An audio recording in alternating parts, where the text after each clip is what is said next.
o fato do Flamengo iniciar a temporada já numa rotação muito alta. A gente viu primeiro o jogo contra o Volta Redonda, quando os titulares iniciaram jogando partidas oficiais. Já foi um jogo onde o Flamengo já tinha atropelado o Volta Redonda. O Volta Redonda não conseguia passar do meio campo. O quarteto ofensivo do Flamengo no banco ontem era Arrascaeta, Luiz Araújo, Everton Cebolinha e o Juninho.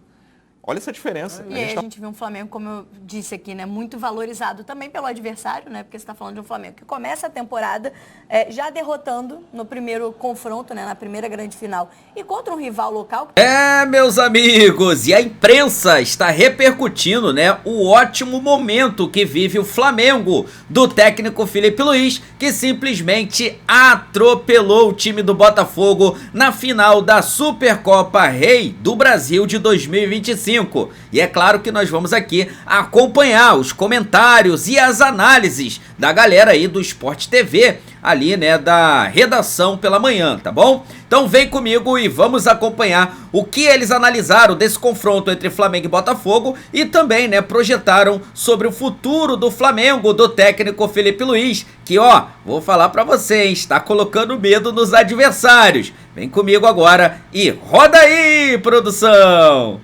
Vamos chegar, né, à Supercopa Rei, essa primeira decisão do futebol brasileiro, ainda que num cenário de início de pré-temporada, mas enfim, tivemos um jogo menos equilibrado do que talvez alguns de nós esperássemos, outros talvez não, mas aqui no Redação a gente imaginou depois de quarta-feira que talvez fosse um confronto mais equilibrado. Não foi o que aconteceu, né, Luciano? Bom dia para você. Bom dia, Camila. Bom dia, Pedro. Bom dia para você que nos acompanha.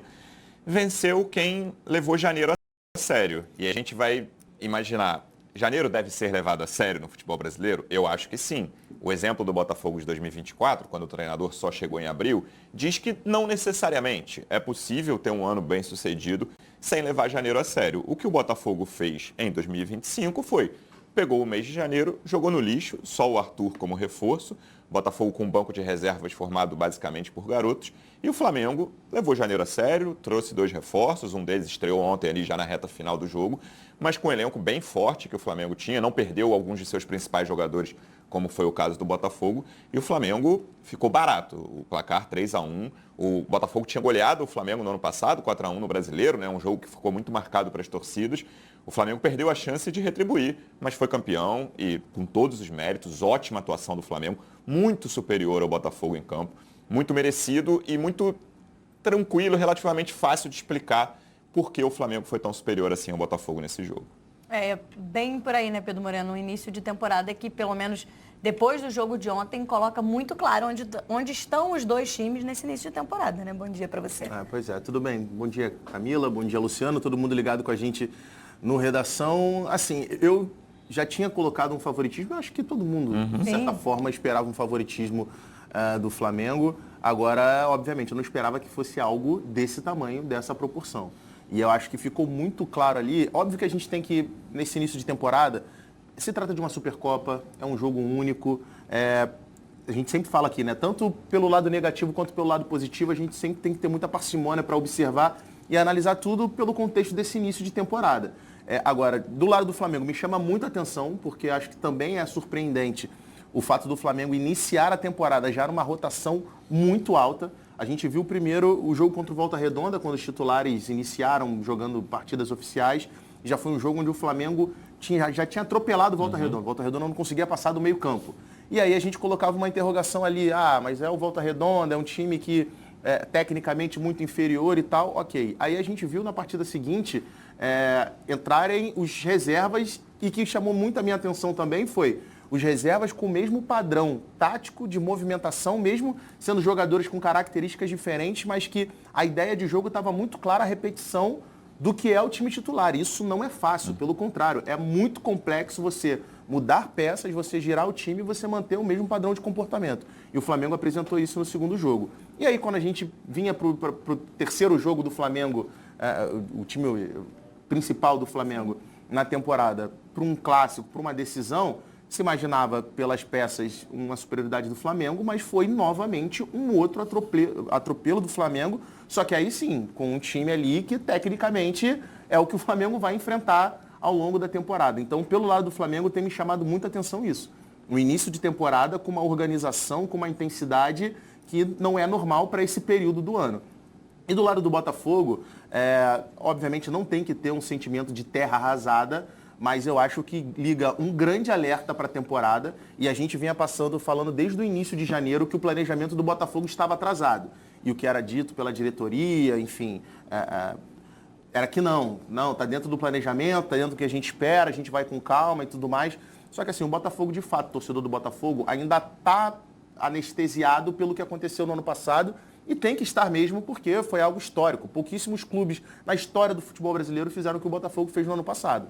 Mas, assim, essa anestesia, ela obviamente começou a passar, né? Ela acaba. Em algum momento vai acabar e as cobranças vão passar a vir. Então, assim, agora está escancarado. Não tem mais argumento da diretoria do Botafogo para querer contrapor o que é claro, o que é fato. O planejamento do Botafogo para a temporada de 2025 está atrasado. Desde sexta-feira aqui no Redação a gente brincou, falou sobre isso, que teria muita chuva no horário do jogo, foi o que aconteceu.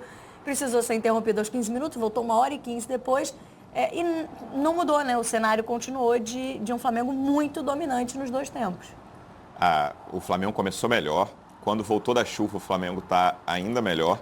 Quando volta do intervalo, acho que o domínio aumenta ainda. Teve um momento do segundo tempo ali que o Botafogo conseguiu respirar um pouquinho, mas foi impressionante. O nível de controle e de criação de chances, né? Porque tem muitas vezes, isso que o Pedro comentou, todos os jogos do Flamengo principal até agora na temporada, isso me chamou a atenção. Principalmente nos jogos de grandes contra pequenos, que obviamente não é o caso de ontem, você tem controle quase sempre, mas várias vezes você não consegue criar chances nesse início de temporada, uma atrás da outra, o time pequeno está ali fechado. O Flamengo foi assim contra os pequenos e ontem também, contra o Botafogo, o Flamengo criou muita chance. Por isso que eu falei que foi chance de goleada, o Flamengo ontem perdeu a chance de golear o Botafogo, porque toda hora, também por erros individuais do Botafogo, erros coletivos de organização, mas por muito mérito do Flamengo. O que o Felipe fez ontem de colocar Michael Plata, lembrando, Arrascaeta no banco, Luiz Araújo no banco, Everton Cebolinha no banco. O Flamengo tem um elenco muito forte, mas ofensivamente mostrou muita organização e muito mais noção do que queria fazer dentro de campo e conseguiu impor essa noção ao Botafogo desde o primeiro minuto. Foi do início ao fim, terceiro gol lá, 37 do segundo tempo. Estava o Flamengo pressionando saída de bola, aproveitando falhas do Walter. O Botafogo falhou muito, né? O lado direito, os dois lados do Botafogo tiveram uma tarde e noite para esquecer, tanto o Ponte pelo lado direito, o Arthur, não gostei da estreia dele, menor dos culpados, claro. Pela esquerda, Alex Telles e Matheus Martins tiveram uma atuação muito fraca, na minha visão. O Flamengo se impôs pelos lados e aí erros. A gente está vendo um erro também do Walter, que não acabou em gol, um lance cara a cara com o Plata ali, que o John fez boa defesa. Toda hora o Flamengo estava na cara do gol do Botafogo e por pouco não fez mais gols ainda. Assim, eu vejo muita gente, às vezes, confunde, né? Fala, quando vê assim uma atuação, uma discrepância muito grande como a gente viu ontem, mas é que o tal time entrou querendo mais, tal time entrou mais ligado. E às vezes não é só uma questão de querer, às vezes não é só uma questão de você estar alerta e com nível de concentração. Na maioria das vezes, na verdade, trata-se de uma questão de organização. E isso, obviamente, é com muito treino, isso é com muita repetição. E não tem como a gente não levar em consideração um contexto muito diferente das duas equipes. A gente tem do outro lado um Flamengo com um treinador que se mostra aí, se desponta como potencialmente um dos melhores treinadores do país, desde o ano passado, com praticamente o mesmo grupo. E do outro lado a gente tem um excelente grupo de muitos bons jogadores, mas que está desfalcado de dois dos principais jogadores da temporada passada e que não tem um treinador. O Leiria treinou pouco com esse time. Não tem banco, né, Pedro? Isso me chamou muita atenção ontem, cara. Isso, porque o que acontece? Até acho, desculpa, Luciano, mas até acho, e eu falei isso aqui no Redação, o planejamento do Botafogo ao final da temporada passada com relação a não renovar com determinados jogadores, eu achei correto, eu achei certo.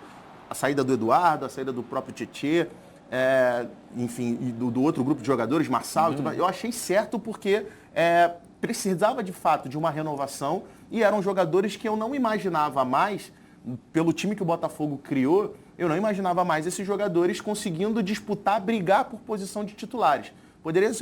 Poderiam ser ali reservas, jogadores que entrariam para, enfim, numa situação de jogo, mas não para mudar contexto de partida, não para serem tão decisivos quanto eles eram quando chegaram ao Botafogo, porque o Botafogo de fato subiu de patamar, foi para uma outra prateleira. Então, a saída desses jogadores eu achei correta naquele momento. Agora, para você não renovar com aqueles jogadores, você precisava ter feito contratações pensando, obviamente, no time titular, e aí com relação a Luiz Henrique e Almada, para o Luiz Henrique chega o Arthur. Mas que eu também acho, na minha opinião, tem um decréscimo ali de qualidade técnica bem considerável. Eu acho o Arthur um excelente jogador, que pode agregar bastante ao Botafogo, é muito bom. Agora, com relação ao Luiz Henrique, tem um decréscimo ali bem... O melhor jogador do continente bem no ano passado, significativo de qualidade técnica. Mas principalmente também pensando no que você falou, banco de reservas, pensando em composição de elenco. E o Botafogo não se movimentou nem numa direção, nem em outra. O quarteto ofensivo reserva do Botafogo no ano passado era Júnior Santos, Eduardo, Matheus Martins e Tiquinho. Esse era o quarteto do banco de reservas do Botafogo ofensivo. Ontem, o quarteto ofensivo do Botafogo no banco era Cauê, Yarlen, Rafael Lobato e Kaique. Esses eram os 4 jogadores. 3 deles com 18 anos. O Cauê é o velho, tem 20 anos. Desses 4, os outros 3 têm 18 anos. E aí, para a gente não falar só de quem perdeu, o quarteto ofensivo do Flamengo no banco ontem era Arrascaeta, Luiz Araújo, Everton Cebolinha e o Juninho. Olha essa diferença. A gente está falando de um banco de reservas garotos. E aí, por que no segundo tempo o Flamengo continuou muito melhor do que o Botafogo? Porque o Botafogo faz uma substituição no intervalo de um lateral que o Ponte está ali porque o Vitinho terminou a temporada lesionado, mas o Ponte e o Vitinho também entrou mal. Eu acho aquele lado direito defensivo com Ponte e Alter era um convite ao Bruno Henrique, ao Michael, qualquer um que ia por ali, passava como quisesse pela qualidade que o Flamengo tem ali. E aí o Botafogo demora pra caramba pra fazer outra substituição, e acho que tinha que demorar mesmo, porque eram garotos ali, o Lobato até entrou bem, ele participou da jogada do gol do Patrick, outro que entrou depois, mas você bota Arrascaeta, você bota o Luiz Araújo, e o Flamengo, voltando a quem venceu o jogo, fez um planejamento de, olha, eu vou ganhar reforços internos, porque muitos jogadores estavam machucados na reta final do ano passado, Luiz Araújo, Cebolinha, ainda tem o Vinha e o Pedro fora aí, para voltar para o Flamengo. Vou trazer reforços pontuais para o início, perder o Alcaraz, aí, que eu acho até que é um jogador que no meio campo pode fazer falta se o Jorginho só deve vir mesmo em junho. Talvez sim, o Flamengo sinta falta de mais uma peça de meio de campo. Mas tem o Juninho, que é mais um cara na frente, vamos esperar, não estou dizendo que o Juninho é uma grande contratação. Tem o Danilo, que vai reforçar muito o setor defensivo, e olha que está todo mundo bem no setor defensivo, mas foi um planejamento feito com muito mais inteligência até agora. Se o Botafogo, nesse resto de janela, ainda tem 25 dias de janela, vai contratar muito, vai reforçar, vai trazer um ótimo técnico, claro, pode acontecer. O Botafogo pode ganhar grandes títulos esse ano. Ano passado, a gente pensar quem ganhou a Supercopa do Brasil e a Recopa foram São Paulo e Fluminense. Não tiveram grande temporada de Fluminense, muito mal na temporada. Não quer dizer, o Flamengo vai ganhar tudo porque ganhou a Supercopa. Mas o início de ano é muito animador para a torcida do Flamengo, faz tempo que a gente não vê um time começando a temporada nesse nível, e é preocupante sim para a torcida do Botafogo. Até pelo que você descreveu mesmo, né, Luciano? Você falou dos quarteto, das opções no banco de reservas, a gente mostrou a discrepância entre os dois elencos, e a gente está falando do elenco atual campeão brasileiro da Libertadores, que foi algo que inclusive engrandece a vitória do Flamengo ontem, porque está vencendo e derrotando o atual campeão da Libertadores e do Campeonato Brasileiro, e nesse início de temporada de uma forma tão discrepante como vimos nas duas atuações.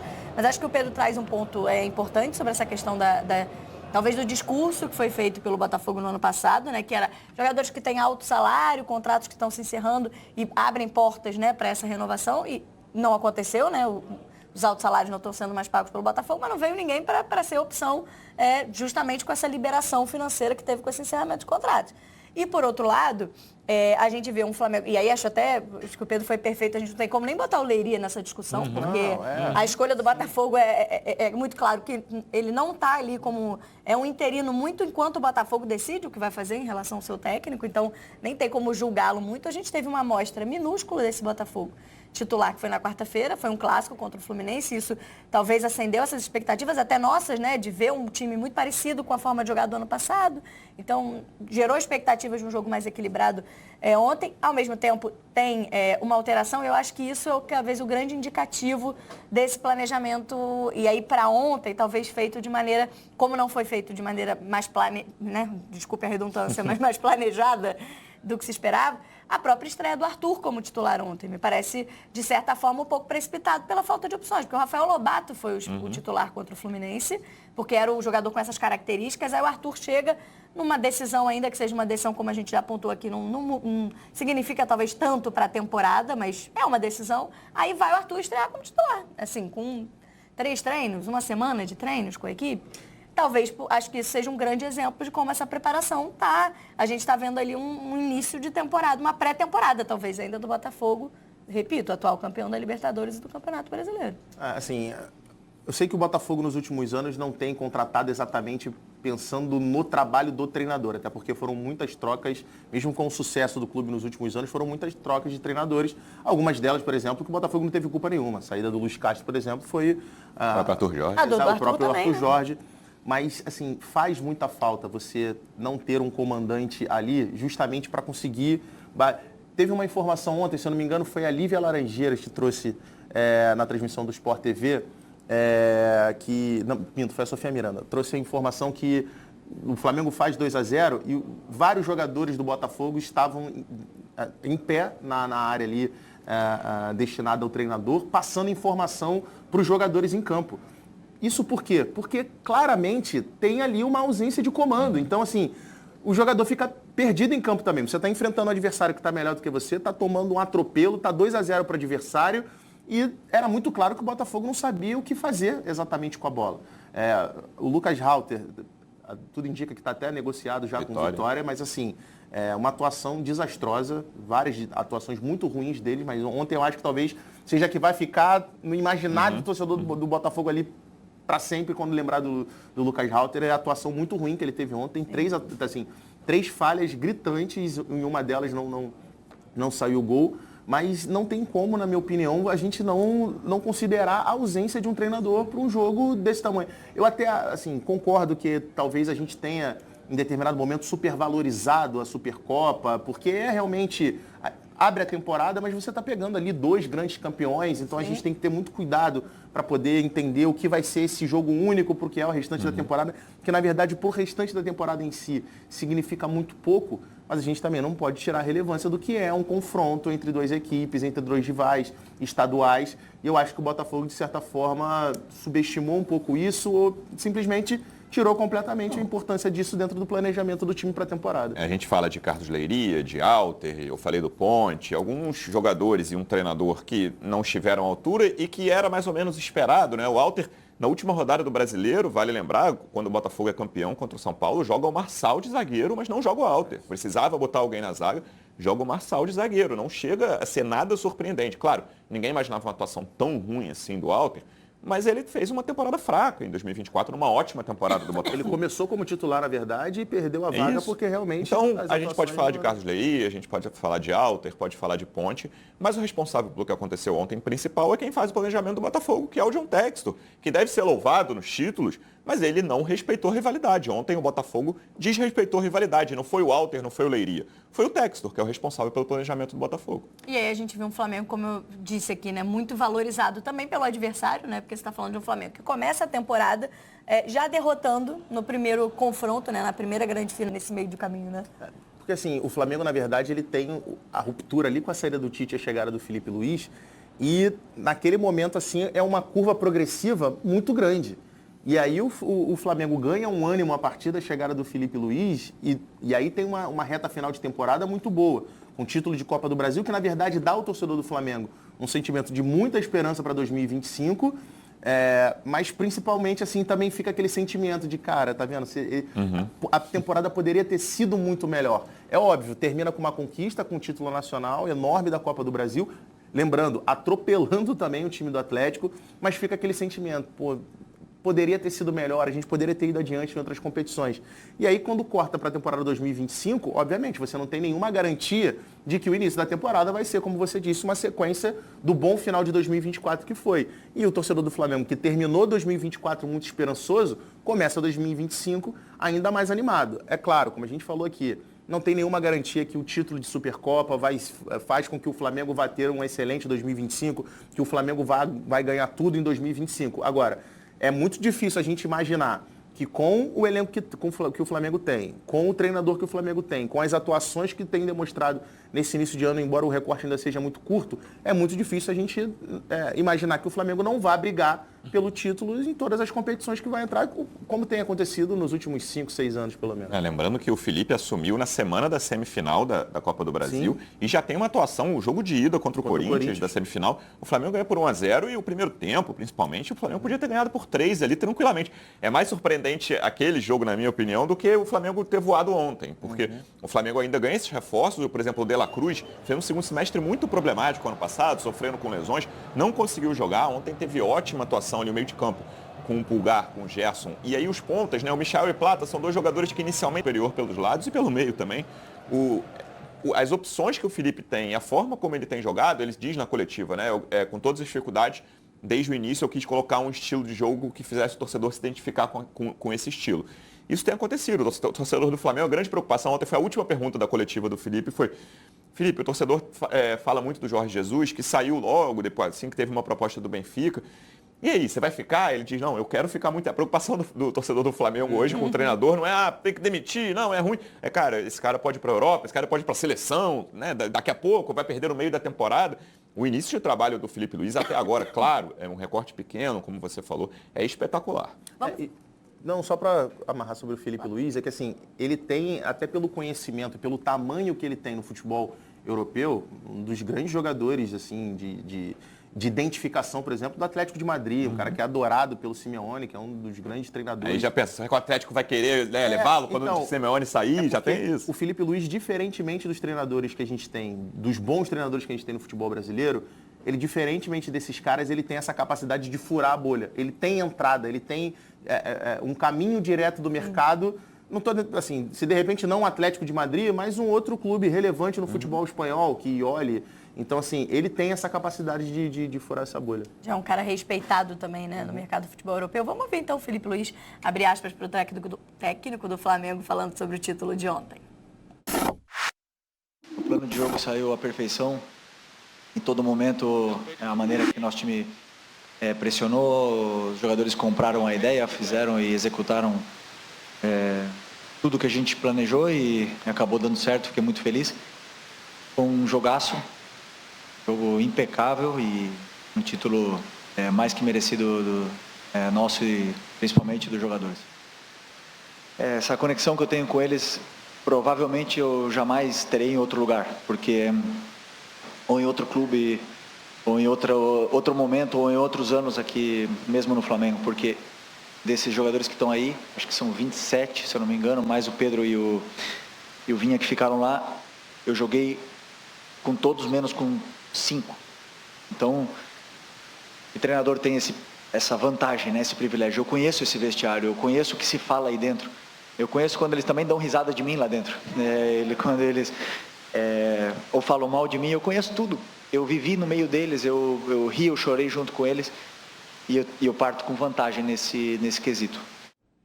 Acho que esse é um ponto muito interessante na fala do Felipe Luiz, reconhecer essa vantagem, esse privilégio, como ele chama, porque de fato é uma história diferente, né? É um treinador que vem do grupo, né? Ele sai do grupo de jogadores para virar, não necessariamente em sequência, porque ele vai trabalhar na base, enfim, a gente falou já do ano passado, mas é um treinador que há um ano, como ele disse, os 20 jogadores, ou quase 90% do elenco, ele trabalhou como colega, como jogador. E agora, nessa posição de liderança lá do chefe do grupo, do técnico, ele conhece muito bem como funciona esse grupo. Isso, de fato, é uma vantagem muito importante para ele nesse momento. Ele ficou menos de um ano, né? Ele termina 2023 a carreira dele como jogador e ainda ali no segundo semestre de 2024 ele assume como treinador principal. E é muito curioso como ele presta atenção a esses detalhes. Ontem ele dá uma longa resposta sobre o Alcaraz, 6 minutos sobre a saída do Alcaraz. E o início da resposta para mim me chamou muita atenção, porque ele começa, olha, eu presto atenção em tudo. Ele começa a enumerar, assim, se presta atenção no vídeo, se corre no aquecimento direito, com quem interage, com quem se dá bem, com quem se dá mal. Eu estou falando 5 aqui. Se chega na hora, se chega atrasado. Ele cita uns 12 tópicos, assim, eu falei 5 rapidamente. E por que ele cita 12 tópicos? Porque ele estava lá no fim de 2023, há um ano. Propriedade. Então ele sabe que, cara, eu tenho que ficar ligado na interação entre o lateral e o ponta que não se dão bem. Eu tô falando aleatoriamente aqui. Eu tive problemas em grupos porque o cara não prestava atenção no vídeo, chegava no jogo. Claro, o cara que é treinador há 30 anos também tem essa visão, mas ele tem uma visão do outro lado que ajuda muito nessa hora e principalmente nesses detalhes aos quais ele se referiu aí. E assim, às vezes as pessoas olham com muita estranha, que assim, realmente chama atenção. Mas muita gente estranha, nossa, um início meteórico. Assim, não é que foi do nada. O Felipe Luiz, a reta final de carreira, os últimos anos da carreira do Felipe Luiz, inclusive já estando como jogador do Flamengo, ele se preparou para isso. Então, quando ele para de jogar e assume a base, a base do Flamengo, ele já tinha preparo, ele já tinha estudado para isso. E, obviamente, tem um estudo ali, mas, cara, é um cara que dentro de campo, ele sempre foi muito diferenciado com relação aos aspectos técnicos e táticos do jogo. Ele sempre foi um jogador reconhecido por ser muito aplicado taticamente e tecnicamente também tinha um refino. Mas principalmente taticamente, o entendimento, leitura. Eu não vou lembrar agora qual jogador do Flamengo de 2019, se não me engano foi o Rafinha, que em algum desses podcasts da vida aí falou como que o Felipe Luiz era importante na movimentação daquele time de 2019, posicionamento dentro de campo, que às vezes o próprio Felipe Luiz mudava o time em campo sem o Jorge Jesus precisar falar ou precisar ordenar. Tem uma entrevista também, podcast do Barroca, que fala isso. Eu armei